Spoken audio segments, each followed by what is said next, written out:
لا إله إلا الله لا إله إلا الله لا إله إلا الله. بسم الله الرحمن الرحيم. عن ابي هريره رضي الله تعالى عنه قال قال رسول الله صلى الله تعالى عليه وسلم خير بيت في المسلمين بيت فيه يتيم يحسن اليه.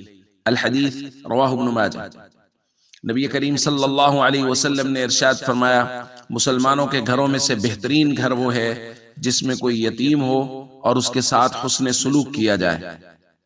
اور پھر حضور نے ارشاد فرمایا وَشَرُّ بَيْتٍ فِي الْمُسْلِمِينَ بَيْتٌ فِيهِ يَتِيمٌ يُسَاءُ إِلَيْهِ۔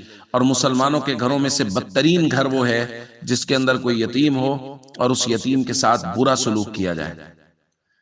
دوستو، جس گھر میں یتیم کے ساتھ حسن سلوک کیا جائے اس گھر کو مسلمانوں کے گھروں میں سے سب سے بہترین اعلیٰ عمدہ گھر قرار دیا ہے نبی کریم صلی اللہ علیہ وسلم نے۔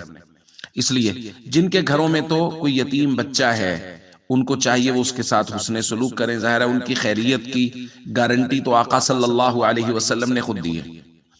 اور وہ لوگ جن کے یہاں گھروں میں یتیم بچہ کوئی نہیں ہے، وہ اپنے خاندان میں، اپنے گلی محلہ میں نظر کریں کہ خاندان میں کوئی یتیم بچہ ہے، گلی محلہ میں کوئی یتیم بچہ بچی ہے، تو اس کی ضروریات کا خیال کرنا، اپنی وسعت کے مطابق، اپنی گنجائش کے مطابق اس کی ضروریات کو پورا کرنے کی کوشش کرنا، تو یہ بھی اس میں حصہ ڈالنے کے مترادف ہوگا۔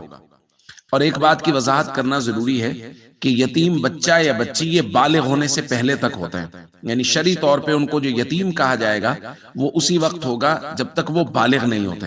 جب بچہ یا بچی بالغ ہو گئے تو پھر وہ شرعی طور پہ یتیم نہیں ہیں۔ بالغ ہونے کے بعد شریعت ہر کسی کو اس کی شخصیت الگ قرار دیتی ہے، لہٰذا وہ اپنے والد کے تابع نہیں ہے۔ والد اگر فوت ہوا ہے تو وہ والد کے تابع نہیں ہے، اس لیے اب شرعی طور پہ اس پر یتیم کا اطلاق نہیں ہوگا۔ بول دیتے ہیں ہمارے معاشرے میں، اور اس میں کوئی مسئلہ بھی نہیں ہے، بولا جا بھی سکتا ہے، لیکن شرعی طور پہ جو یتیم کے حقوق بیان کیے گئے ہیں وہ سب اس وقت تک ہیں جب تک وہ بالغ نہ ہو۔